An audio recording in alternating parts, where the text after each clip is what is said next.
Article 13 talks about pre-constitutional or post-constitutional laws which are inconsistent or in derogation with fundamental rights. So Article 13 के according ऐसे सारे pre-constitutional और post-constitutional laws void declare किए जा सकते हैं if they are inconsistent with the fundamental rights under Part 3. So as per Article 13, all laws must be in accordance with the provisions of the Constitution. In short, Article 13 stands for supremacy of the Constitution. So article 13 एक तरह से हमारे rights, हमारे freedoms को state के arbitrary invasion से बचाने का, उसे सेफ गार्ड करने का काम करता है। जहां आर्टिकल 13 का क्लॉज 1 बात करता है प्री कॉन्स्टिट्यूशनल लॉज की। It declares that all laws in force in the territory of India immediately before the commencement of the Indian constitution shall be void to the extent of which they are inconsistent with the fundamental rights under Part 3 of the Constitution. मतलब Indian constitution के बनने के पहले के जितने भी laws हैं, अगर उनका कुछ पोर्शन ही फंडामेंटल राइट्स को वॉयलेट करता है तो पूरे के पूरे लॉ को वॉइड ना डिक्लेयर करते हुए बस उतने पोर्शन को ही जो कि फंडामेंटल राइट्स के इनकंसिस्टेंट है, बस उस पोर्शन को इनवैलिड डिक्लेयर करते हैं और बाकी के पोर्शन को हम एज इट इज रहने देते हैं। Now Article 13 Clause 2 talks about the post-constitutional laws.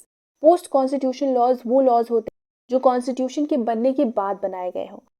So Article 13 Clause 2 prohibits state to make any law which takes away or abridges rights conferred by Part 3 of the Constitution. तो अगर constitution के बनने के बाद state ऐसे laws बनाती है जो कि फंडामेंटल राइट्स के इनकंसिस्टेंट है, तो उसे उस एक्सटेंट तक वॉइड डिक्लेयर कर दिया जाएगा जहां तक कि वो एक्ट फंडामेंटल राइट्स के कॉन्ट्रावेंशन में है। Furthermore article 13 clause 1 sub clause A बात करता है कि लॉ क्या है। तो it's written here that any ordinance, order, bylaws, rules, regulations, notifications, customs और usages having the force of law. Force of law means अगर लॉ की तरह यूज होता है तो हम उसे लॉ कहेंगे। दूसरा, article 13 clause 3 sub clause B talks about law in force. So they are pre constitutional laws जो कि इंडिया में कॉन्स्टिट्यूशन के बनने के पहले से चले आ रहे हैं। Law passed by a legislative authority in the territory of India before the commencement of the constitution.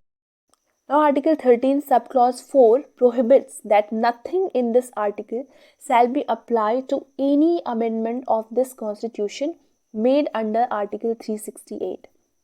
So जो भी amendment होंगे constitution के Article 368 के थ्रू उन पे ये अप्लाई नहीं होगा, बट वो amendments constitution के basic structure के अगेंस्ट नहीं होने चाहिए। So जब भी कोई भी पोस्ट या pre constitutional laws fundamental rights को वॉयलेट करते हैं तो कोर्ट आर्टिकल 13 के अंदर फॉल करने वाले डॉक्ट्रिन्स यूज करती है। These doctrines are doctrines of severability, doctrines of eclipse and doctrines of waiver. So article 13 के अंदर आने वाले ये तीनों डॉक्ट्रिन का यूज करके कोर्ट हमारे फंडामेंटल राइट्स को सेफ गार्ड करती है। So I have made a separate video on all these three doctrines. These doctrines are very important in order to understand Article 13 and for short notes also for the purpose of your exams. So please go and check all these videos.